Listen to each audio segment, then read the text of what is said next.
Bonjour à tous. Alors, on se croit en vacances, mais pas du tout que nenni, on n'est pas tranquille. Bienvenue dans votre cours des SVT et on va se mettre à bosser. Je ne vous oublie pas, non, jamais. Bonjour à tous. Alors, bienvenue dans votre nouveau cours de SVT. On va continuer ce qu'on est en train de faire, à savoir la production de matière. On avait vu la production de matière par les animaux, rappelez-vous. Vous aviez tracé une courbe tout seul grâce à un tuto. Vous aviez donc fait la courbe, le graphique de la masse d'une gerbille en fonction de son âge. Et on avait vu donc que les animaux, comme les gerbilles, étaient des producteurs de matière, puisque grâce à leur alimentation, ils avaient transformé ce qu'ils mangeaient en matière pour pouvoir grandir, grossir, etc., etc. On avait travaillé donc sur ce graphique, on avait fait les points principaux pour pouvoir justement voir ce qui était important. Aujourd'hui, on va s'intéresser à la production de matière par les végétaux. Alors, le nouveau titre, hein, à la suite, on l'écrit petit 2, les végétaux. Hop, et ensuite on colle la feuille que je vous ai distribuée, si on peut dire ça comme ça, ou plutôt que vous avez récupéré sur le NT, tout simplement, et on va se mettre au boulot. Allez, c'est parti. Alors, dans cette activité, la production de matière par les végétaux, je vous donne d'abord un énoncé, un texte, on va le lire ensemble. Au cours du temps, le diamètre d'un tronc d'arbre augmente. Si on coupe un tronc, nous observons des anneaux concentriques appelés cernes. Le nombre de cernes permet de connaître l'âge d'un arbre au moment de la coupe. En un an, il y a un cerne clair de printemps et un cerne plus foncé d'hiver. En effet, lorsque l'on va couper le tronc d'un arbre, on peut voir des marques dessus, qu'on appelle donc des cernes, et on forme un cerne par an. Simplement pour la bonne raison, c'est que le bois ne grossit pas de la même manière en été ou en hiver, selon que la sève soit active ou non. Et du coup, en été, le bois va prendre plus grosse euh, croissance, et donc on va avoir un cerne plus clair, et en hiver, on va avoir une croissance plus ou moins ralentie, et le cerne paraît plus foncé. Alors, comme nous on est dans les graphiques, vous avez donc la photo de la coupe d'un tronc d'arbre. Et la première question, ça va être quel est l'âge de cet arbre? Donc si on a bien compris, il suffit donc de compter. On va compter le long du trait noir que j'ai pu tracer sur cette photo. Donc je vous laisse compter à votre avis quel est l'âge de cet arbre. Vous avez, allez, une minute.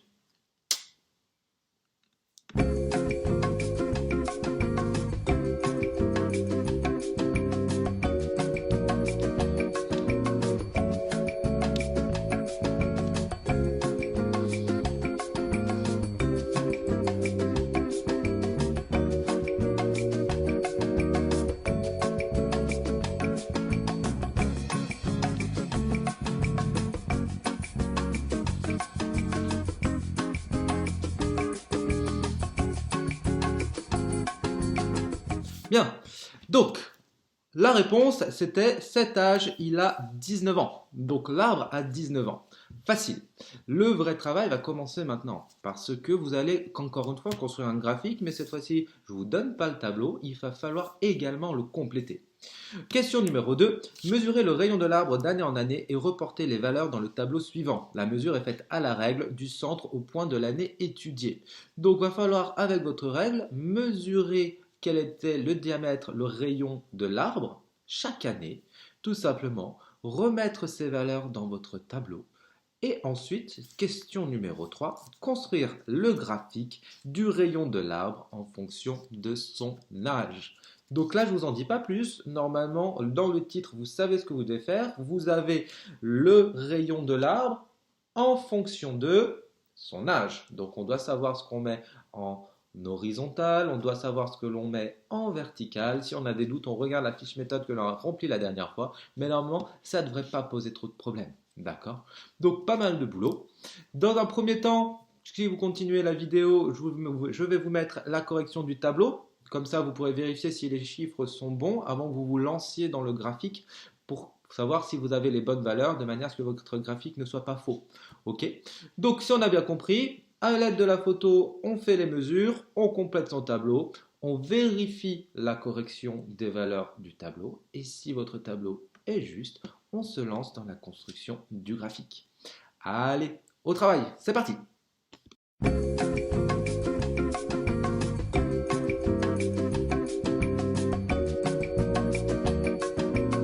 Alors, comme annoncé, hein, voilà la correction des chiffres du tableau. C'était pas très compliqué. On posait sa règle le long du trait noir qui était tracé, hein, qui allait vers le haut de la photo, et on faisait la mesure en centimètres. C'est ce qui était marqué, donc par rapport à chaque cerne plus ou moins foncée. D'accord? Et comme il y en avait 19, puisqu'il a 19 ans, on faisait ça 19 fois. Vous avez les valeurs dans le tableau qui s'affiche en ce moment. Voilà, alors on vérifie les valeurs, on vérifie si c'est juste, bien sûr, et si c'est faux, on corrige, et ensuite, à l'aide de ce tableau, on se met à tracer son graphique. Allez, c'est parti.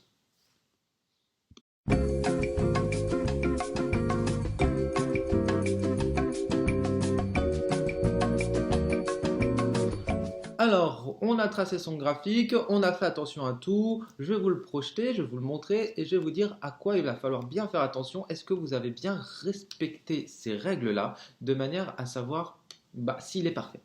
Alors tout d'abord, est-ce que vous l'avez bien fait au crayon à papier? Si ce n'est pas le cas, vous le savez, vous allez perdre des points. Ensuite, les flèches, est-ce qu'elles sont numérotées? Est-ce que vous avez respecté l'échelle donnée?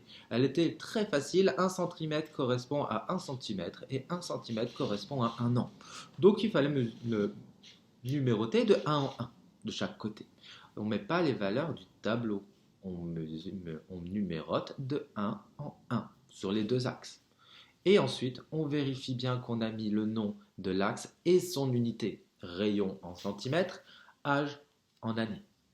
Si déjà tout ça c'est fait, c'est pas mal. Ensuite, on vérifie les points. On vérifie les points, est-ce qu'ils sont bien en forme de plus? Ok. On peut faire les pointillés si on le souhaite, c'est pas une obligation, je vous le rappelle. Et enfin, eh bien, on vérifie qu'ils correspondent bien aux endroits qui sont notés dans le tableau. Par exemple, à l'âge 4, je dois être à 1,1 cm. Je vérifie à 4 si je suis bien à 1,1 cm. J'en prends un autre, un pas trop compliqué. À 10, je suis à 3 cm. Est-ce qu'à 10, je suis bien à 3 cm? Je vérifie quelques points comme ça, rapidement. Vous pouvez voir si l'allure globale de votre courbe ressemble à celle que je projette, il y a de grandes chances que ce soit bon. Et enfin, on vérifie qu'on a bien un titre. D'accord? Je vous rappelle que la question, c'était de construire le graphique du rayon de l'arbre en fonction de son âge. Donc, je devrais avoir comme titre graphique du rayon d'un arbre en fonction de son âge. D'accord? Bon. Très bien.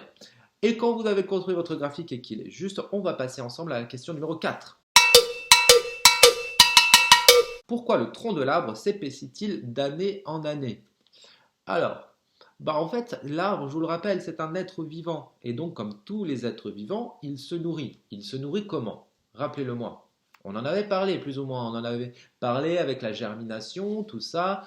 Oui, il se nourrit. Donc, grâce à ses racines, il va absorber tous les minéraux qu'il y a dans le sol et l'eau, tout simplement. C'est comme ça qu'il va pouvoir se nourrir. Et toute cette nourriture qu'il absorbe, il en fait quoi? Eh bien, il grandit et il grossit, il en fait produit de la matière. C'est toujours la même chose. Donc, tout comme les animaux, les végétaux sont des producteurs de matière. On verra ensuite qu'ils ne sont pas tout à fait au même niveau. On va parler de producteurs primaires et de producteurs secondaires, mais ça arrivera dans une autre leçon. Pour l'instant, on voit bien que les êtres vivants, animaux ou végétaux, produisent de la matière. Du coup, petit bilan. Alors, le bilan, le voici, hein, je vous le lis. Vous devez bien sûr l'écrire dans votre cahier, on est bien d'accord. Les végétaux produisent de la matière, ils grandissent et grossissent lorsqu'ils sont arrosés et placés à la lumière. Ce sont des producteurs de matière. Les êtres vivants produisent leur propre matière à partir de matières prélevées dans leur environnement. Cette matière constitue les organes, peau, muscles, bois, feuilles. C'est la matière organique. Le j'ai appris, je sais faire pour cette leçon.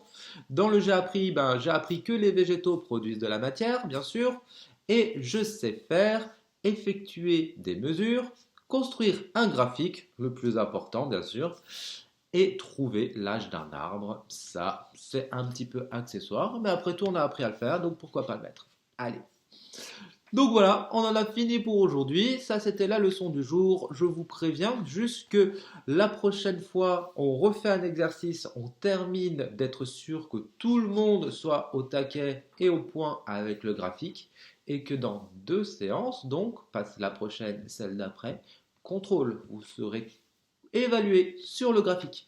Donc, ne plaisantez pas, faites ça important. Regardez encore le barème que je vous ai donné. Rappelez-vous, c'est le même barème que j'utiliserai pour vous corriger. Donc, regardez ce à quoi il faut faire attention et là où est-ce que vous pouvez perdre des points. Comme ça, tout le monde aura une note excellente pour ce contrôle.